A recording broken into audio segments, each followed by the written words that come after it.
નમસ્કાર દર્શક મિત્રો, હું શીતલ મહેતા ન્યૂઝ ઓફ કચ્છમાં આપનું સ્વાગત છે।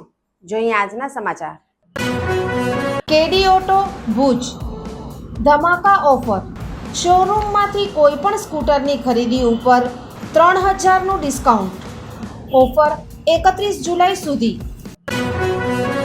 અમરેલીના સરંભડા ગામે રેતી ખનન સામે રોષ। ગામ લોકો એકત્રિત થઈ નદી કાંઠે જઈ રેતી ચોરો સામે વિરોધ કર્યો। કચ્છમાં પણ ગામ લોકોની જાગૃતિ હશે તો રેતી ચોરી અટકશે।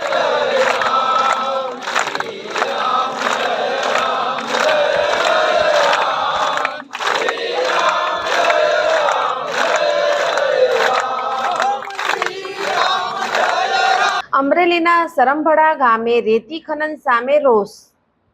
સરંભડા ગામે રેતી ચોરી મામલે અગાઉ થઈ હતી માથાકૂટ। રેતી ખનન માફિયાઓ સામે ગામ થયું એકત્રિત। સરંભડા ગામે નદીમાંથી થતી રેતી ચોરી સામે ગામ થયું એકત્રિત। સુરત અને અમદાવાદના વતનીઓ પહોંચ્યા માદરે વતન સરંભડા ગામે। સરંભડા ગામે એકત્રિત થઈને રેતી ચોરી સામે બ્યુગલ ફૂંક્યું। પ્રકૃતિ અને નદી બચાવવાનો સરંભડાવાસીઓએ લીધો સંકલ્પ। નદી કાંઠે બેસીને સૂત્રોચ્ચાર કરીને પ્રકૃતિ બચાવવાની પહેલ। કલેક્ટર, એસપી અને ખાણ ખનિજ વિભાગને લેખિત રજૂઆતો બાદ ગામમાં રેતી ખનન સામે ઉઠાવ્યો અવાજ। અહેવાલ મહેશ બારૈયા।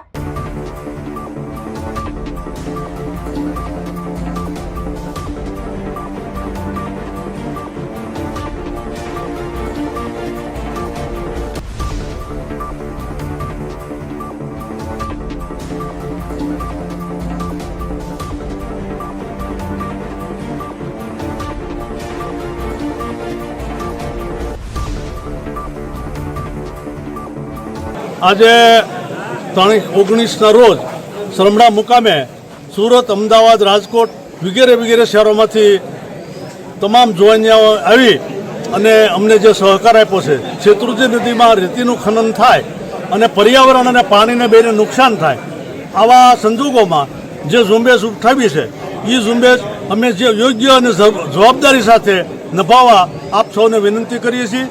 આપ સૌ ભેગા થઈ અને આ કાર્યને આગળ ધપાવો, તેમજ આવતા દિવસોમાં કોઈ જગ્યાએ ક્યાંય પણ કોઈનો એક ફેરો પણ ભરાય નહીં એવી એ માટેની બધાએ પ્રતિજ્ઞા લીધી છે।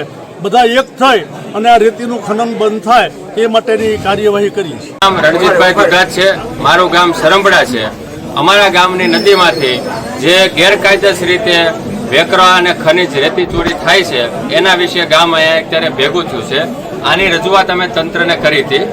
તંત્રએ એવું કીધું છે કે 10-12 દિવસમાં તમારી ગામની સમસ્યાનો હલ થઈ જશે।